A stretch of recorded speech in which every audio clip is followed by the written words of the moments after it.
So I would like to talk about sustainability in connection with logistics, and especially in connection with freight logistics. So how do development trends in the field of logistics and business model promote an increased use of eco-friendly transport modes, so sustainable transport modes? Why is it important to look at freight transport in connection with sustainability? So if you take a look at freight transport in Europe, truck plays a very important role. So 75% of the products are shipped using trucks. So road is a very important transport mode in Europe, followed by rail with 18%, and inland waterway transport is not important currently. So we only have 6% of products which are shipped on inland waterways. However, what we are currently doing is not sustainable because transport accounts for almost a quarter of Europe's greenhouse gas emissions. And if we take a look in the future, so what are the challenges in the future?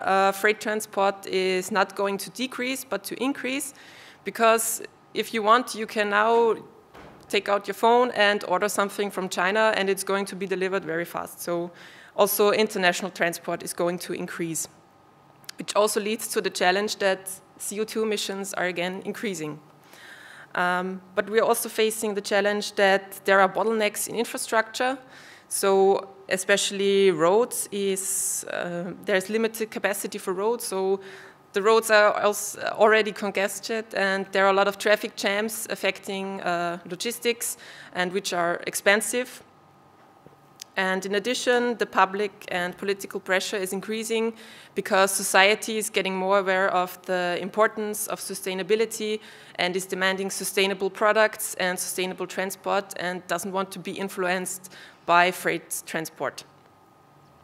And also politics is realizing that it's important to use different measures to support stakeholders to be more sustainable.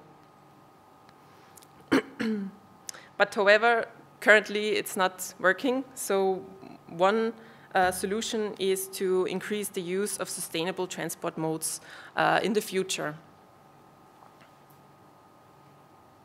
But what is a sustainable transport mode? Of course, you have different factors you are comparing, such as CO2 emissions, transport costs. But I also brought some figures, some other factors. For example, freight capacity, which you can see on the left figure.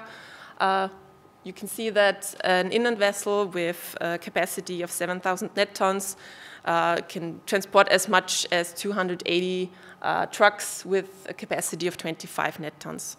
So you can, if you use an inland vessel, you can avoid a lot of traffic on the road. And in addition, external costs are also very important to look at, because as you can see on the right figure, the truck causes a lot of noise, because if you arrived on the highway or if you drive on the highway, you pass by a truck and it's very loud. And if you are on a if you're near a street and the truck passes by, it's very loud. So you are directly influenced by it, and that's not the situation for inland waterway transport. So that also costs, because politics has to build walls next to highways to protect the people from the noise, for example. And also accidents are very costly and mostly occur for trucks. So we can say that inland waterway transport and railway transport are sustainable transport modes, but why aren't they used? So why, if we know that, so why aren't they used? And we believe that one reason is that inland waterway transport and sustainable transport is not included in logistics education and in education in general, because how many of you have heard of inland waterway transport during their education? Okay. So that's why we established the Competence Center REWAY, Research and Education in Inland Waterway Logistics at the Logisticum. in Steyr in Upper Austria in collaboration with Via Donau, a subsidiary of the Ministry of Transport, which is responsible, for example, for the maintenance of the Danube in Austria. And our vision is to create awareness for inland waterway transport in Austria especially, so to make students, especially with focus on logistics, aware of inland waterway transport, because they are the decision makers of the future and they should know about sustainable transport and other options than truck. And how are we doing this? We have an online learning platform where we provide learning materials on the topic of sustainable transport and especially on inland waterway logistics in German and English. And we also offer transport school labs, which are a one-day interactive field trip to a port, so that students are really up close with inland waterway and have a realistic view. And we also do a boat trip, as you can see in the picture, and we also have a Lego transshipment game, which we use to discuss multimodal transport, so transport with different transport modes with students. And since we established the platform, we have more than 26,000 downloads and about 1,000 participants in our workshops. So we are very happy that this offer is also welcomed by people. Yeah, and this is really focusing on education, but we also want to focus on industry and how we can convince industry to more integrate inland waterway transport. So we asked ourselves the question, how can business models and development trends in the field of logistics support and increase use of eco-friendly transport modes, such as inland waterways? And we did a desktop research and qualitative interviews with questionnaires, and I want to share some of our findings with you. So concerning the relevant trends in the field of logistics, which are in favor for inland waterway transport, we found out that, for example, the trend of cooperation is very important for inland waterway transport because, as I told you, the capacity of an inland vessel is 7,000 net tons, for example, and it's only cost efficient if we use the full capacity. So we need more stakeholders to collaborate and to use the full capacity. In addition, the trend of sustainability is very in favor for inland waterway transport, and also the bottlenecks in infrastructure, because inland waterways have a lot of spare capacity, and so they could be used as a plan B for road transport. And also digitalization is a very important trend in order to facilitate the cooperation, that stakeholders can be connected with each other and have real-time data about free capacity and maybe also make a real-time switch to the other transport modes. In addition, innovative transport concepts are very in favor for inland waterway transport because they aim to integrate the different transport modes into one transport concept, and this could be in favor to include inland waterway transport because we know it's not the only solution, because you need ports and terminals to transship the products. But inland waterway transport can be included if it's well planned and used as a plan B. Concerning the business models, we found some nice examples.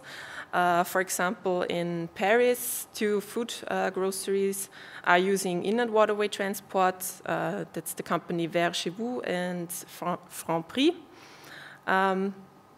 They ship the products from a distribution center outside the city using inland vessels to the city center, and there they are transshipped on electro cargo bikes or on trucks. And they also use the time on the ship to align the products for the different supermarkets, and so the time is also used on the inland vessel. And they do this because, as you know, Paris is a very busy city, and it's always a challenge to deliver products into the city center, and there's a lot of traffic, and so they avoid this fact and use inland waterway transport. And also in Amsterdam, the company Mokum Maritime is using inland vessels to transport garbage and empty bottles, for example, from restaurants inside the city to the outside of the city. In addition, booking and optimization platforms are getting more popular, and you can find various platforms. And for example, the platforms European Gateway Services and Freight Hub offer the opportunity to plan the transport and to integrate different transport modes the most efficiently for the various transports. And on booking platforms such as BargeLink, ship owners, for example, can offer their free capacity, so they can say, yeah, I'm having a trip on a defined route, but I have spare capacity and I would like to use this spare capacity. And so customers can look up on the platform and say, okay, there's free capacity and I have a good product which I can transport via this option, and so they can match each other. In addition to our desktop research, we also asked the industry, so what are they thinking, what are their thoughts, and is this matching with our findings from the desktop research? So, or is there another, do they have other ideas about the future?